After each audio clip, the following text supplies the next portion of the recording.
I came across another video purporting to disprove evolution by using evolution. Let's take a look.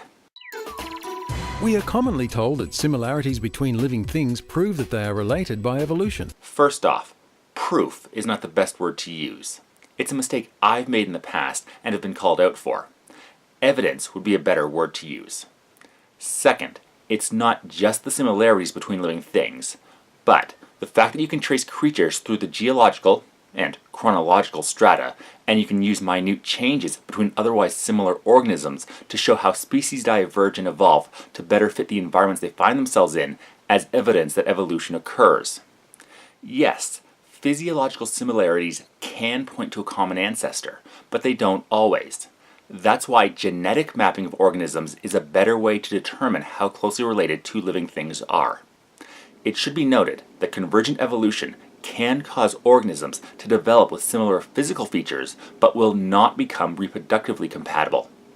Canine and feline descendants, after many generations, may become similar, and it's not impossible that they could converge enough to be outwardly indistinguishable from each other, but they will never be able to breed together. Genetic compatibility does not converge. But did you know that many similarities found in nature defy evolution? Take for example the marsupial mouse and the placental mouse. These creatures are remarkably similar, but according to evolutionists, they did not inherit this startling similarity from a common ancestor. Yes and no. Marsupial and placental mice do share a common ancestor among the Metherian mammals. Now, this video is technically correct. You are technically correct. The best kind of correct. That they independently evolved similar biological structures. But this is because they both evolved to fit in similar biological niches. The external mouse shape is the best shape for them to thrive, while their internal biological structures, specifically their reproductive systems, do vary considerably. None of that defies evolution. Instead, we are told, evolution achieved the same design in both creatures independently. They call this convergence because evolution has supposedly converged on or arrived at a similar looking outcome. The shark and dolphin examples you showed here is actually strong evidence for evolution. They currently look similar because they both fit in the same biological niche, that being a predator in an aquatic environment using brute speed and agility to catch their prey. Now, this convergence is actually good evidence for evolution. Remember, in nature, form follows function. Animals are shaped in a certain way through the guess and check method of evolution because that's what works best for them.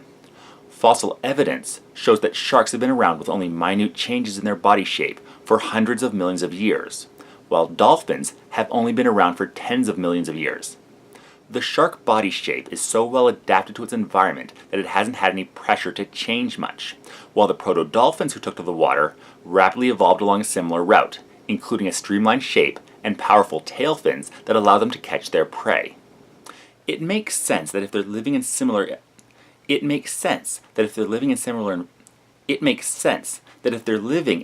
environments with similar needs, they would evolve similar adaptations. Convergent evolution is driven by the environment. Sharks and dolphins excel in the environment they find themselves in, but put them in a different one, say downtown Winnipeg, they may not do as well. Except for the dreaded land shark. But convergence is really just a word used to try to explain away similarities that don't support evolution. I'm glad that you brought up that picture of wings. Flight is an excellent example of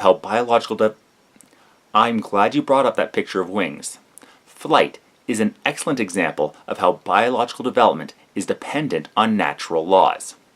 Flight is a very useful way to help an organism thrive, both to catch prey and escape from predators, as well as finding new breeding and hunting grounds. But it's also very much dependent on the laws of aerodynamics. The laws of aerodynamics are the same everywhere in the universe. Yeah, that's right. What are they? Due to how lift works, for a creature to evolve flight, their wings need to take a certain shape and have a certain wingspan. This is why pterosaurs, birds, and bats all have such similar wing shapes. This convergence of body shapes actually supports evolutionary theory because they evolved the best way for large vertebrate organisms to fly. To put it another way, It's the best way to respond to their environment and needs. Indeed, convergences are so common in nature that they cause major problem for evolutionists, but they fit nicely with the proposal that the living world is the handiwork of a single divine designer. The similarities tell us that there is one mind behind it all. No, it doesn't.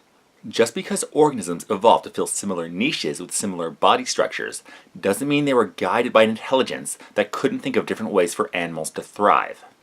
For example, when replying to a video in the past, I responded in what I thought was the best way possible. Cue up the Wayback Machine. One thing that we cannot deny is that humans, we all die. Okay? Well, I don't know about you, but I plan to live forever, or die trying. In fact, it was such a good response that I'm not the only one that responded to him in that way. I'm gonna live forever or die trying. Both Bionic Dance and I independently chose to use the same quip because it worked so well as a response to his comment. There was no coordination between us resulting in using the same quote to respond to the original video, simply that it was such a good way to respond we both ended up using it. Now, we can show there was no outside direction for us both to respond in the same way. It can be shown that I didn't get it from her because my video came out a few days before, and she didn't get it from me because, frankly, she has no idea who I am. Well, technically my wife was the one that contacted her. No, yes, I don't have a Twitter account. It was the only way to contact her. The only contact info I had was... I've really got to get my own Twitter account. He even designed things in a way that thwarts evolutionary storytelling. No. For starters, convergent evolution does not thwart evolutionary theory. It supports it.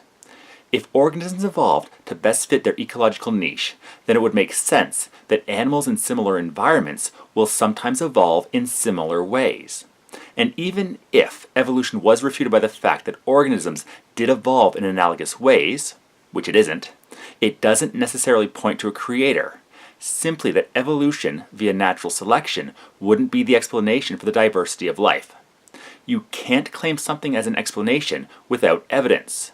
So, what evidence do you have of an intelligence as your explanation of biological diversity? I do want to say that there is a book out there. Right. I forgot how that book trumps everything.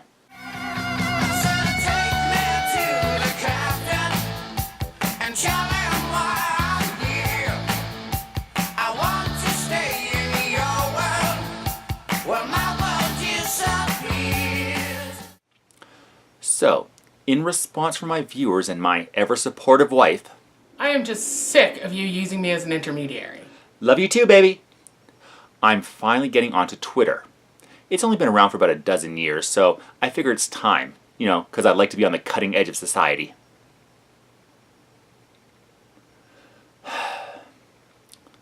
You'll find a link to it in the description below.